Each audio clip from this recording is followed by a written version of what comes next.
അതെ, ഈ ഒരു ചൂടുകാലത്ത് ഒരുപാട് പേരുടെ ജീവനെടുത്ത ഒരു വില്ലനാണ് പാമ്പ്. മുമ്പൊന്നും നമ്മൾ ഇതുപോലെ കേട്ടുകേഴ്വി പോലുമില്ല. ഒരുപാട് പേര് പാമ്പ് കടിയേറ്റിട്ട് ആശുപത്രിയിലായവരും ജീവൻ പോയവരും ഒക്കെ ഉണ്ടാവും. നമ്മുടെ വീടിനും പരിസരത്തും ഒക്കെ വരുന്ന പാമ്പിനെ ഒഴിവാക്കാൻ പറ്റുന്ന കുറച്ച് അടിപൊളി ടിപ്പുകളാണ് കേട്ടോ ഇന്നത്തെ നമ്മുടെ ഈ ഒരു വീഡിയോയിൽ ഷെയർ ചെയ്യുന്നത്. ഞാൻ എൻ്റെ വീടിന് ചുറ്റും ചെയ്തിട്ട് എനിക്ക് സക്സസ് ആയതാണ് കേട്ടോ ഈ ഒരു വീഡിയോയിൽ ഷെയർ ചെയ്യുന്നത്. അപ്പോൾ നമുക്ക് ഓരോ ടിപ്പുകളായിട്ട് കണ്ടു നോക്കാം. എപ്പോഴും പറയുന്നത് പോലെ ഇഷ്ടപ്പെടുകയാണെങ്കിൽ സപ്പോർട്ട് ചെയ്തേക്കണേ. ആദ്യത്തെ ടിപ്പ് ചെയ്യാനായിട്ട് ഞാൻ എടുത്തിരിക്കുന്നത് നാഫ്തലിൻ ടാബ്ലറ്റ് ആണ് കേട്ടോ. നമ്മുടെ പാറ്റാഗുളിക ഉണ്ടല്ലോ, അത് നമുക്ക് മാർക്കറ്റിൽ ഇതുപോലെ കളറായിട്ടുള്ള ചെറിയ ചെറിയ ബോളുകൾ കിട്ടും. അതുപോലെ തന്നെ വെള്ള കളറിലുള്ളതും കിട്ടും. ഏതായാലും മതി കേട്ടോ. ഇപ്പം ഞാനൊരു 5-6 നാഫ്തലിൻ്റെ ടാബ്ലറ്റ് നല്ലതുപോലെ ഒന്ന് പൊടിച്ചെടുക്കുന്നുണ്ട്. മിക്സിയിലൊന്നും ഇട്ട് പൊടിക്കണ്ട കേട്ടോ. മിക്സിയിലൊക്കെ ഇട്ട് പൊടിക്കുകയാണെങ്കിൽ പിന്നെ അത് കഴുകിയെടുത്താലും ആ ഒരു നാഫ്തലിൻ്റെ മണം നമ്മുടെ മിക്സിയുടെ ജാറിലുണ്ടാകും. ഇതുപോലെ ഒരു ഇടികല്ലിൽ വെച്ചിട്ട് പേപ്പറിൽ വെച്ച് നല്ലതുപോലെ ഒന്ന് പൊടിച്ചെടുത്താൽ മതി. ഇനി നമ്മൾ ഇതൊരു ഉപയോഗിക്കാത്ത ഒരു പാത്രത്തിലേക്ക് ഇട്ട് കൊടുത്തതിന് ശേഷം നല്ലതുപോലെ തിളപ്പിച്ച വെള്ളമാണ് കേട്ടോ ഇതിലേക്ക് ഒഴിച്ചു കൊടുക്കുന്നത്.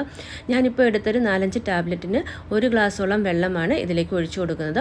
അത് നല്ലപോലെ മിക്സ് ചെയ്തിട്ട് നമ്മൾ ഇട്ട് കൊടുത്ത ആ ഒരു നാഫ്തലിൻ ടാബ്ലറ്റ് ഒന്ന് അതിൽ അലിഞ്ഞ് കിട്ടാനായിട്ട് നമുക്ക് വെയിറ്റ് ചെയ്യാം. അതിനായിട്ട് ഞാനൊരു അരമണിക്കൂറോളം മാറ്റി വെക്കുന്നുണ്ട് കേട്ടോ. ഇത് ഇതുപോലെ കുറേശ്ശായിട്ട് ചൂടുവെള്ളം ഒഴിച്ചിട്ടൊന്ന് മിക്സ് ചെയ്താൽ മതി.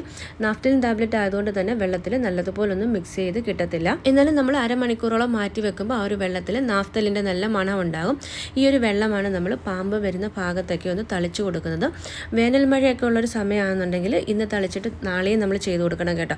ഇല്ലാന്നുണ്ടെങ്കിൽ 2-3 ദിവസം ഇടവിട്ടിട്ട് ഇതുപോലെ ഒന്ന് തളിച്ചു കൊടുക്കുകയാണെങ്കിൽ നമ്മുടെ ആ ഒരു വീടിൻ്റെ പരിസരത്തൊന്നും പാമ്പിൻ്റെ ശല്യം ഉണ്ടാവില്ല. നാഫ്തലിൻ്റെ ആ ഒരു സ്ട്രോങ് സ്മെല്ലുള്ളത് കൊണ്ട് തന്നെ പാമ്പൊന്നും ആ ഒരു സ്ഥലത്തേക്ക് വരത്തേ ഇല്ല കേട്ടോ.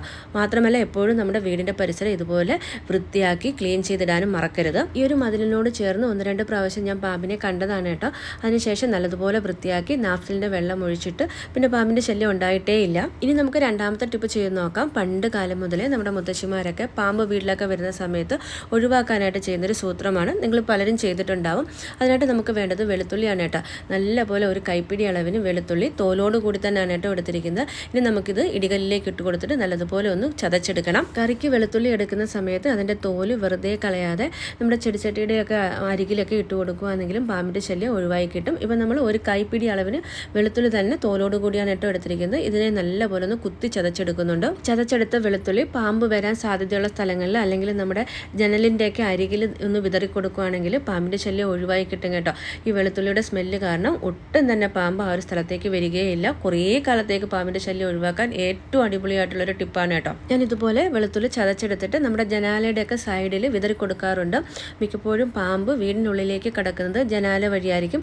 അപ്പോൾ ആ ഒരു സ്ഥലങ്ങളിലൊക്കെ ഇതുപോലെ ഒന്ന് വിതറി കൊടുക്കും. പിന്നെ ഞാൻ പാമ്പിനെ കണ്ട എൻ്റെ ചെടിയൊക്കെ വെക്കുന്ന സ്ഥലങ്ങളിൽ എപ്പോഴും വെള്ളം നനവുള്ളത് കൊണ്ട് തന്നെ 1-2 പ്രാവശ്യം ഈ സ്ഥലങ്ങളിലൊക്കെ കണ്ടിട്ടുണ്ട് കേട്ടോ. അവിടെയും ഇതുപോലെ വെളുത്തുള്ളി ഒന്ന് വിതറി കൊടുക്കുന്നുണ്ട്. ടിപ്പുകളൊക്കെ നിങ്ങൾക്ക് ഇഷ്ടപ്പെടുന്നെങ്കിൽ ഇപ്പം തന്നെ ഒരു ലൈക്ക് നൽകാനായിട്ട് മറക്കരുത്. ഇനി നമുക്ക് മൂന്നാമത്തെ ടിപ്പ് കണ്ടു നോക്കാം. ഇതെനിക്ക് വയനാട്ടിലുള്ള ഒരു ഫ്രണ്ട് പറഞ്ഞു തന്നതാണ് കേട്ടോ. മിക്കപ്പോഴും അവർ പാമ്പിനെ ഒഴിവാക്കാനായിട്ട് ഇതുപോലെ ചെയ്യാറുണ്ടെന്നുള്ളത്.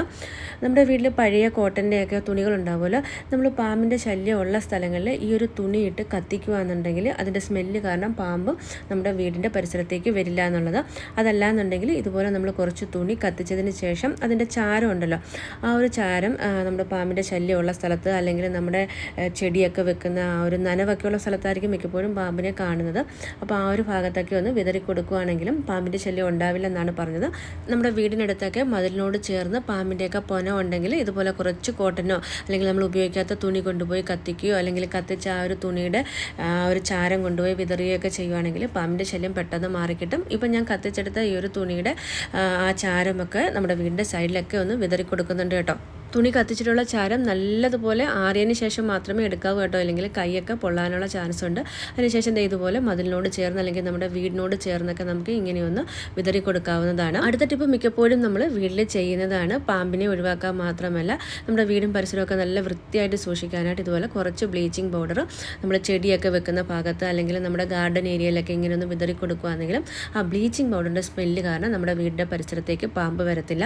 ഇതൊക്കെ നമ്മൾ പണ്ട് കാലം മുതലേ ചെയ്യുന്നതാണ്. ഇനി നമ്മൾ വീഡിയോയിൽ കാണിച്ച എല്ലാ ടിപ്പുകളും നിങ്ങൾ ചെയ്യുവാണെങ്കിൽ തീർച്ചയായിട്ടും പാമ്പിൻ്റെ ശല്യം നമ്മുടെ വീടിൻ്റെ പരിസരത്തേ ഉണ്ടാവില്ല. അധികം പൈസ ചിലവോ സമയമോ ഒന്നും ആവശ്യമില്ല. എല്ലാവർക്കും ചെയ്യാൻ പറ്റുന്ന സിമ്പിൾ ആയിട്ടുള്ള ടിപ്പുകളാണ്.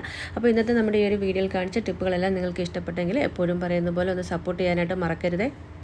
വീണ്ടും നല്ലൊരു വീഡിയോയിൽ കാണാം. അതുവരേക്കും ടേക്ക് കെയർ. Bye bye.